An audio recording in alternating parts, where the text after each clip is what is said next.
Ok, continuando entonces, ese no es el correcto. Muy bien. Años 1700, siguiente slide. Muy bien. 1700 empieza la gran migración escocés-irlandés. Okay. Entonces, de esta migración vienen muchos presbiterianos o presbiterianos. Y la teología era parecida a los puritanos de Nueva Inglaterra, que era tratar de purificar todo lo que relacionado con la Iglesia Católica para la Iglesia de Inglaterra. Cuando los puritanos no aceptaron, no aceptaron a los presbiterianos que venían de Escocia y de Irlanda, se fueron a otras áreas fronterizas en Pensilvania, Virginia, otros estados, ¿no? Y para 1775, al final del siglo, ¿alguien me mandó un mensaje? No, ok. Los presbiterianos se habían esparcido en todas las colonias y eran la segunda denominación más grande de Norteamérica. Por eso hasta el día de hoy presbiterianos es una religión muy conocida en el área en Estados Unidos. 1739 a 1744 se inicia la iglesia metodista, o lo que conocemos hoy como la iglesia metodista por Juan Wesley. 1775 inicia la revolución de Norteamérica. Para ese entonces una de las religiones mayoritarias eran los presbiterianos y los puritanos, ¿no? Estas son las religiones más grandes, pero si ven en este momento de la historia, las congregaciones más grandes todavía están muy divididas entre estos diferentes grupos, ¿verdad? Incluyendo los bautistas también, anglicanos, cuáqueros y católicos, la minoría, y en este caso también metodistas hay algo. En este caso, aunque los últimos dos, los católicos y metodistas todavía estaban quedándose muy atrás, en los siguientes siglos en realidad crecieron también bastante.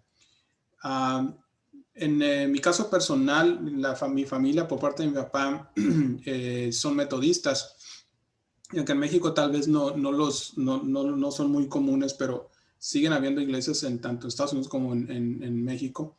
Y en los primeros años, aproximadamente hasta los 10 años, mis hermanas y yo nos solíamos quedar los fines de semana con mis abuelos, fue donde empecé a ir a la iglesia al principio, a la iglesia metodista. Y la doctrina no es muy diferente en cuanto al bautismo, a la cena del Señor y todo lo demás, la escuela bíblica, los niños, todo esto. Pero sí usan instrumentos y algunas otras ideas un poco diferentes, pero no es realmente, no tiene nada que ver con el catolicismo en ese aspecto. Eso es al finales de los 1784, las iglesias anglicanas de Norteamericana se convirtieron en la iglesia episcopal. Entonces, estos grupos que habían venido de Inglaterra empiezan a tener ya su propia versión de lo que es la iglesia reformada, pero no la iglesia restaurada. Para ese entonces, los dos grupos mayores, en este caso se le conocen como, por un lado, el grupo católico y por otro lado, los protestantes. Varias versiones, por así decir, de lo que le llamamos las denominaciones o las religiones protestantes. Muchos hasta los días siguen combinando todas las religiones que no son católicas son los protestantes. Pero equivocadamente, porque al final de cuentas, como les digo, esta primera parte del cambio en el mundo, de la separación de la religión católica, es el movimiento de la Reforma. Y son muy específicos como están aquí mencionados, estos movimientos. Pero otros grupos denominacionales que empiezan a salir a partir de aquí también, empiezan a ver más allá de la reforma, más allá de tener una iglesia católica mejorada o aumentada, ¿no? Empiezan a ver más allá. Y esto es donde empezamos a ver el tema principal de nuestro estudio, de esta clase. Algunos de los factores que en aquel tiempo empezaron a promover, que empezó a verse la necesidad de ir más allá de nada más la reforma, era que, entre otras cosas, el evangelismo en Europa estaba siendo mínimo. En lugar de enfocarse al evangelismo, a la salvación de las almas, cualquiera que sea la doctrina que se enseñaba,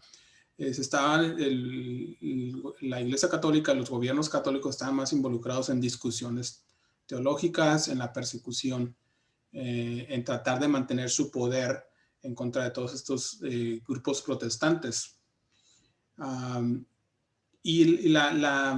Para el entonces, ya después de tantos siglos de transformación y de evolución de la Iglesia Católica, pues ya la Iglesia era un mundo ritualista, aburrido, y al mismo tiempo muchas de las teologías y doctrinas eran muy quisquillosas, ¿verdad? Esto tiene que estar así, o empezaban a buscar cualquier detallito y empezaban a ver todas estas fracturas, ¿verdad? Como vimos, mencionaba antes en el chat, ¿verdad? Una completa desunión, ¿verdad?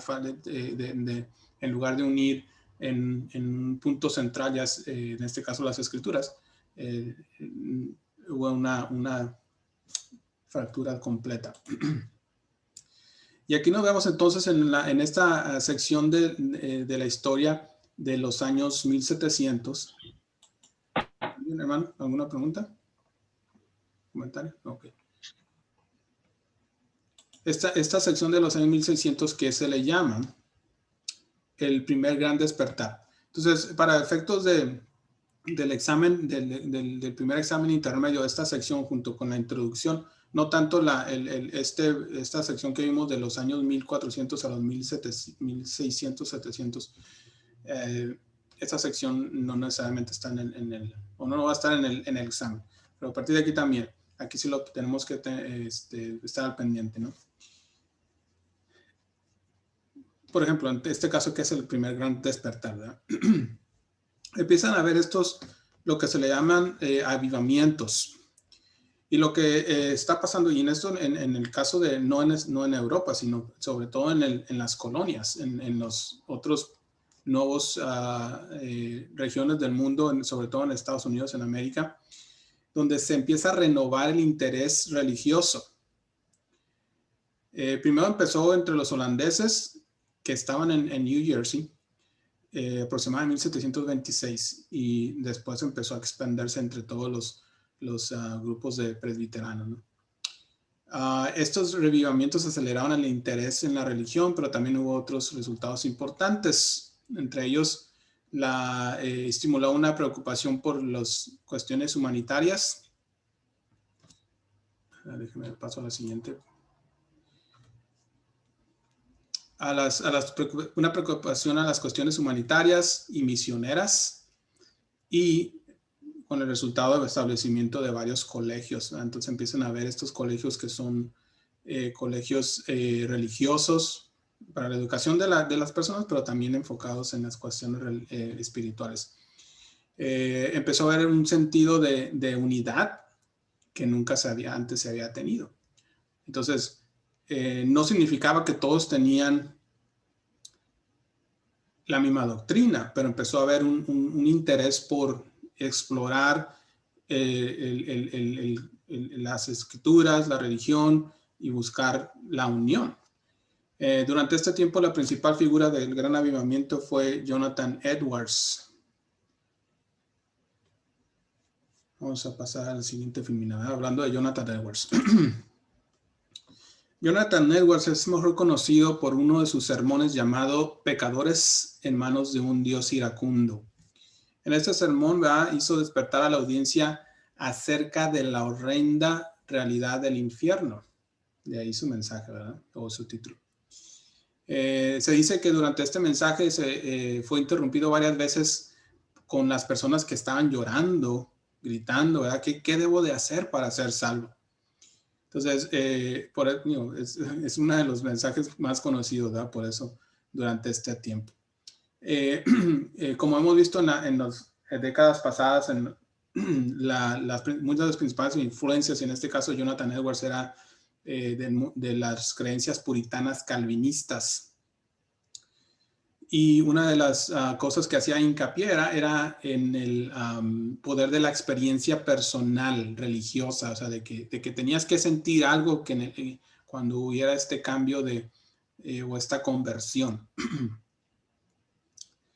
Otro personaje del Gran Despertar, el primer Gran Despertar, fue George Whitefield, un gran predicador en inglés que empezó a viajar a Estados Unidos. Hizo en este caso 5 viajes para predicar en varios estados de Norteamérica, en lo que algunos conocen como predicador itinerante, ¿verdad? Que no tiene un lugar fijo donde simplemente predica de lugar en lugar. Por lo mismo, ¿verdad? Cuando una misma persona empieza a predicar, porque el mensaje es, digamos, consistente, ¿verdad? No hay este grupo de personas con una idea, este otro grupo de personas en un lugar concentrados. Cuando esta misma persona va de lugar a lugar y empieza a predicar cosas que son consistentes, similares, empieza también a traer la unificación, ¿verdad? Y también la personalidad, la forma de hablar, de exponer el mensaje hace que la gente le interese más las cuestiones religiosas en aquellos lugares. Y en las colonias del sur, en el área del sur de Estados Unidos, los revivamientos continuaron hasta el tiempo de la Revolución, y muchos de los que aquel entonces eran presbiteranos, bautistas, metodistas, empezaron a convertirse a este movimiento de reavivamiento. Entonces, continuando con esto de reavivamientos, empieza lo que es el segundo gran despertar, al finales de ese siglo, en 1700, a finales de los años 1700. Empezó en el Atlántico y alcanzó su clímax en la frontera de Kentucky. Perdón, James McCreary, uno de estos personajes dentro del reavivamiento entre los presbiteranos, llegó a esta región de Kentucky y se empezó a expandir este reavivamiento por toda la región, hasta Tennessee, y otra vez muchos presbiteranos, bautistas, metodistas estaban, digamos, involucrados o unificados en este movimiento religioso, y estaban haciendo a un lado, interesantemente, estos diferencias denominacionales. Empezó a haber un poco de unificación. En el oeste,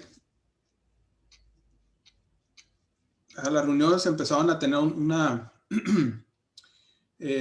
digamos, diferentes formas o prácticas adicionales, ¿no? Por ejemplo, tomar la cena del Señor, en algunas ocasiones entre ellos, ¿no? Los creyentes venían a caballo o a carretas y pasaban varios días en esos avivamientos, en esas reuniones que se daban al aire libre. De ahí empezaron a hacerse lo que se conoce como las campañas al aire libre. Pero igual, en estas campañas de despertar, de reavivamiento, empiezan a surgir estas ideas de la gente que se convertía y que daba ciertos, participaban en extraños ejercicios emocionales, ¿verdad? Como en algunos grupos religiosos hoy en día, ¿verdad? Dice que caían inconscientes y luego se levantaban alabando a Dios, ¿verdad? De que habían sido convertidos. Entonces, esta sección de 1700, más que nada, después de que ya se establece más fuertemente lo que es la colonia de Estados Unidos, sobre todo, en México se establece el Nueva España y con la influencia católica. Entonces, ambos siguen creciendo, pero en el norte, en el Norteamérica, es donde está todo este grupo de personas que empiezan a moldearse en un grupo que busca diferentes o desligarse de las ideas que venían en Europa, y que también al mismo tiempo empiezan a encontrar otras personas que tienen ideas similares. Y empezamos a ver que va más allá de la reforma. Ya no tanto de los anglicanos o de los presbiteranos que tienen todavía esta raíz católica, sino empiezan a ver otras, ¿no? Entonces, a inicios de 1801, estamos viendo ahora, empiezan a ver otros personajes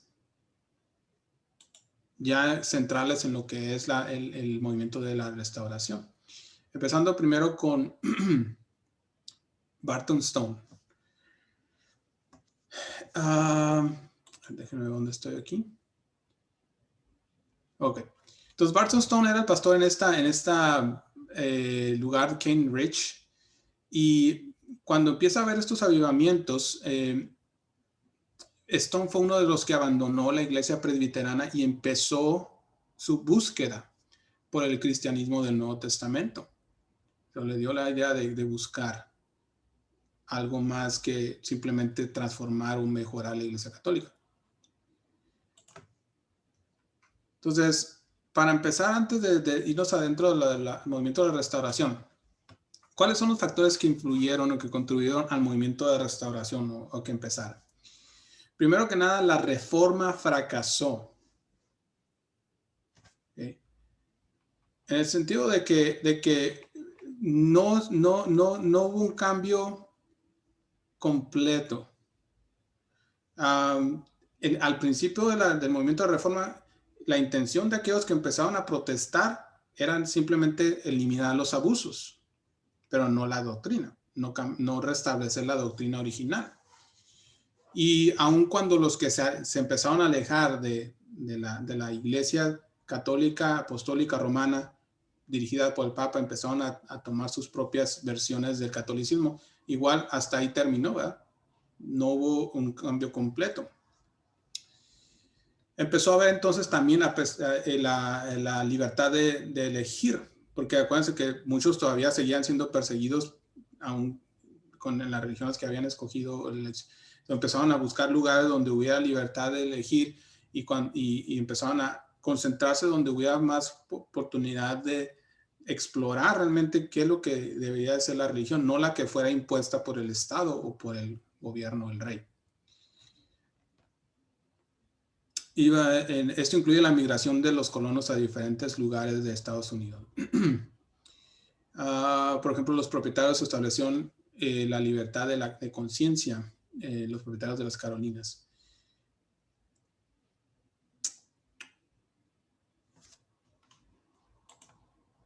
Por lo mismo, cuando empiezan a ver estas libertades, muchos disidentes, personas de otros estados empiezan a migrar a estas regiones. Como habíamos dicho antes, decline en el evangelismo.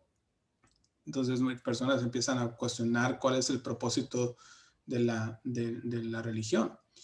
Empieza a haber el avance de la alfabetización y también la disponibilidad de la Biblia. En 1737, por ejemplo, se publica la concordancia de Cruden, Alexander Cruden.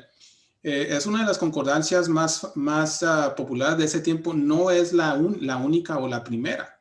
Algunas concordancias se hicieron desde los años 1200, 1300, 1500, pero ciertamente la de esta concordancia de Cruden durante este tiempo de cambio, de despertar, ahora se tiene no solo más acceso a las escrituras, sino también se tiene una ayuda para buscar, ¿verdad? En la Biblia los diferentes pasajes. Acuérdense que también en los años 1500, ya un poco antes que esto, pero se organizó, se dividió la Biblia como la conocemos hoy, ¿verdad? De capítulos y versículos, ¿verdad? 1400 o para atrás no existía esta organización que hace más fácil estudiar sistemáticamente las escrituras. Entonces empieza a haber más disponibilidad y la gente tiene más acceso porque tienen ahora la capacidad de leer por sí mismos.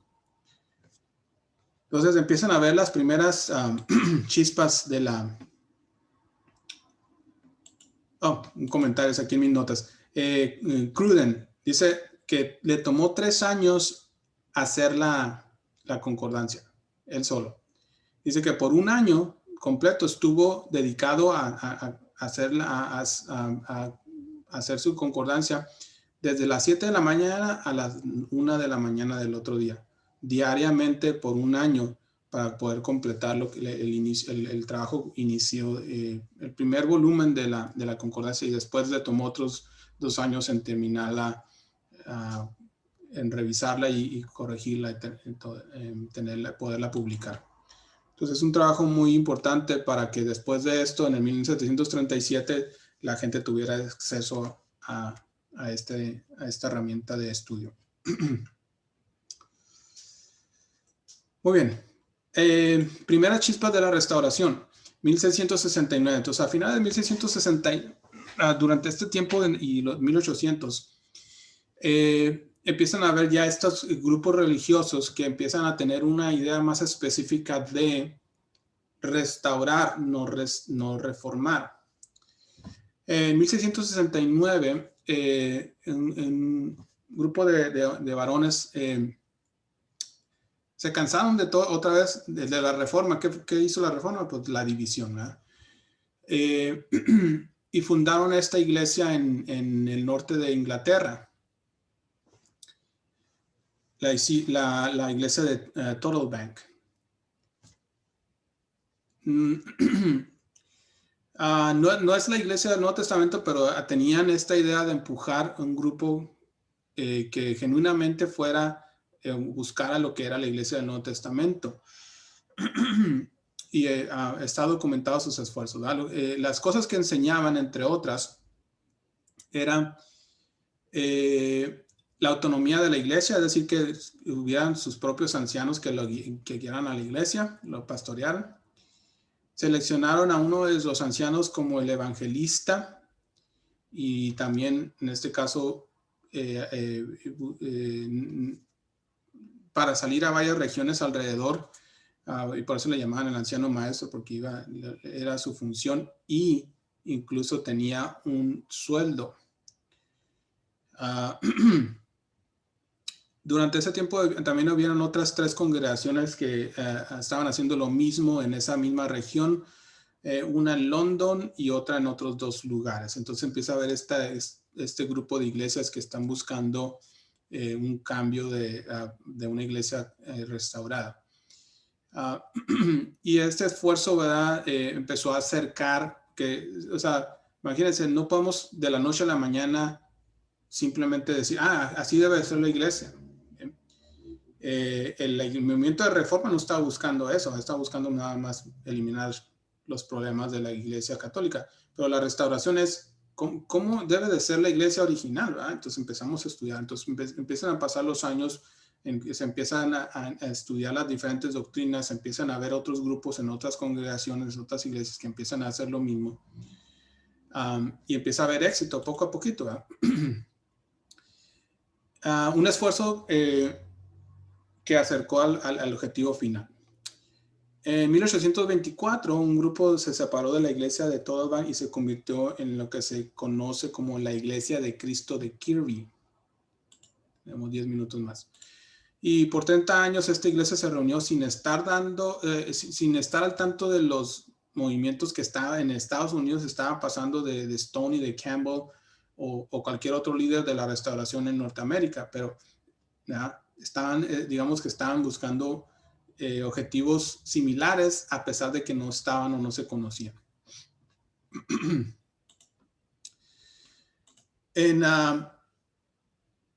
Entre estos que empezaron a hacer o buscar entender lo que realmente era la restauración están Kelly.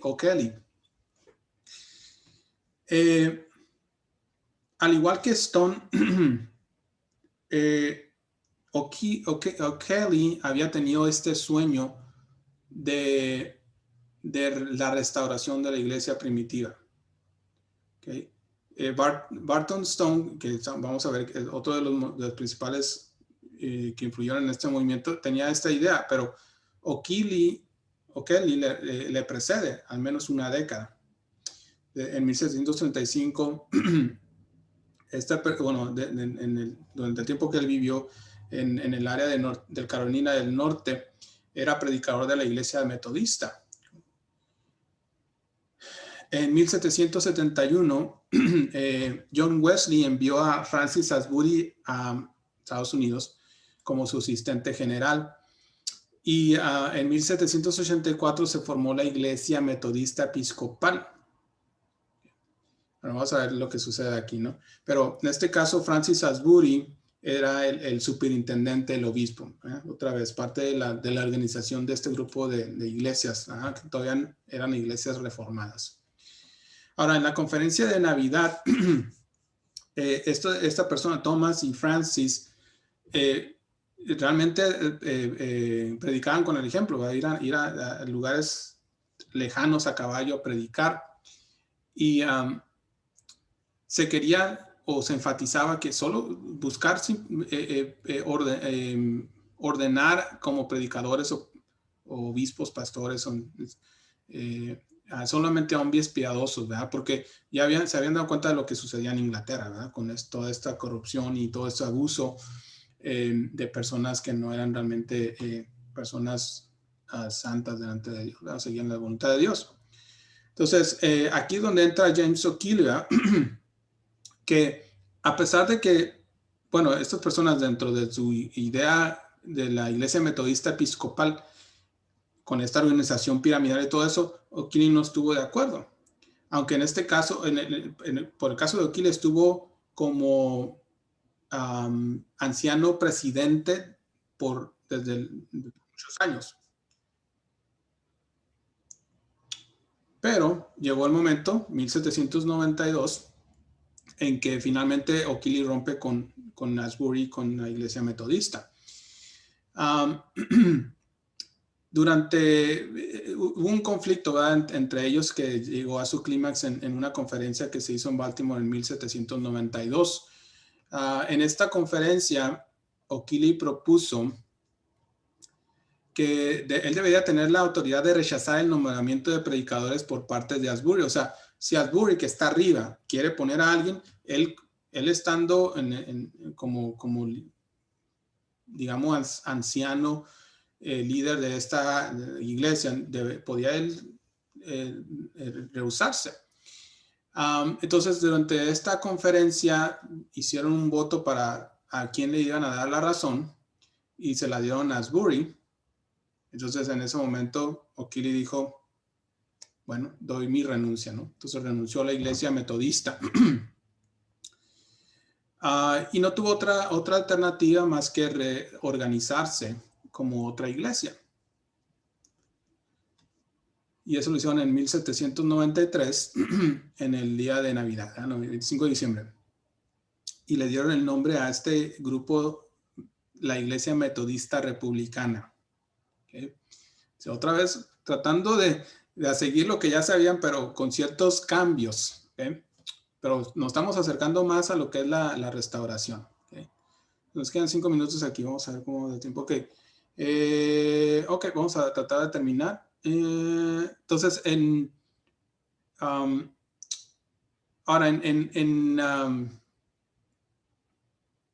parte de eso, o sea, no querían realmente separarse, pero estaban tratando de convocar a Asbury y ellos, ¿verdad? Y querían formar un plan permanente para la paz y la unión, tomando las escrituras como nuestra guía. Entonces, llamábanse metodistas, ¿verdad? Pero ¿qué estaban haciendo? Buscando que la guía fuera las escrituras, no lo que dijeran los diferentes líderes de las organizaciones religiosas. Entonces van en el sentido o van en el camino correcto. Entonces en 1794, en agosto, se cambian el nombre a la iglesia como cristianos. Y se señaló que el plan bíblico para cada iglesia es ordenar ancianos en cada una. Aquí es algo que dijo uno de los miembros de esta iglesia. Hermanos, esta Biblia es suficiente para las reglas de la fe y prácticas. Por ello sabemos que los discípulos fueron llamados cristianos y declaro que desde ahora en adelante y para siempre los seguidores de Cristo serán conocidos como cristianos simplemente. Entonces, para 1809, esta iglesia ya tenía una membresía de cerca de 20,000 personas. Estamos hablando de poco más de 10 años, 15 años. Uno de los detalles, por ejemplo, que O'Keefe rehusó aceptar que la inmersión era el único bautismo bíblico. ¿Qué creen que fue el resultado? ¿El resultado fue qué? ¿Alguien quiere adivinar? Ya pusieron en el chat, ¿verdad? La división. Exactamente. Entonces, algunos favorecían, no, tiene que ser nada más la inmersión, ¿verdad? Entonces, no quisieron quedarse en la iglesia cristiana y se separaron. Las creencias de estos grupos religiosos en este momento de O'Keefe era el nombre cristiano debe ser el único, excluyendo los demás. El señorío de Cristo es como la única cabeza de la iglesia, y la Biblia como su único credo o regla de fe y práctica. Entonces tiene la idea correcta, solamente que algunas de las doctrinas específicas, como en este caso el bautismo, todavía no se ponen de acuerdo. Y necesitaban más tiempo para llegar a ese momento de decir qué es el bautismo, qué no es el bautismo, etcétera, etcétera, qué es los instrumentos, qué no son los instrumentos, y empezar a poner una serie de doctrinas más específicas que van más de acuerdo con la Biblia que con lo que habían vivido toda su vida. Entonces, no fue un cambio fácil, pero vemos que empiezan a buscar realmente o empiezan a encontrar realmente el camino correcto, que es utilizar la Biblia como la única fuente de información para poder encontrar la verdadera iglesia restaurada, no la iglesia reformada. Bueno, aquí vamos a terminar. Nos queda un minuto aquí, en un minuto y medio en el Zoom, y avanzamos lo que yo estaba pensando, 35 filminas, que es muy bien, buen avance. Entonces les dejo un minuto si alguien tiene alguna pregunta o comentario antes de terminar.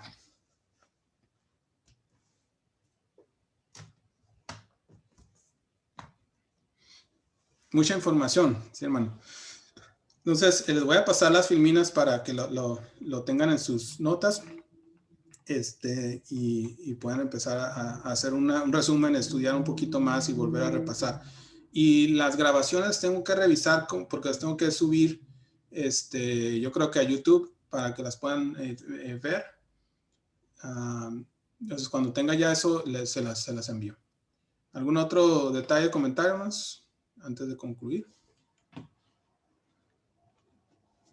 Si no, hermanos, quiero hacer una breve oración y con la ayuda de Dios nos vemos la próxima semana. Cualquier cosa, me envíenme un correo. Hermano, Padre Celestial, te damos gracias por cada uno de los hermanos que se reunieron hoy y gracias por el estudio de tu palabra. Bendícelos, Padre, el resto de la semana, protégelos. Te agradecemos por todo lo que nos das y esperamos para vernos la próxima semana y continuar con este buen estudio. En nombre de Jesucristo, tu Hijo amado. Amén. Hermanos. Gracias, hermano. Igualmente. Tengan buena noche y buena semana. Gracias, hasta pronto. Nos vemos, gracias. Bye bye. Igual, man, bye. Hasta luego, maestro. Gracias a todos.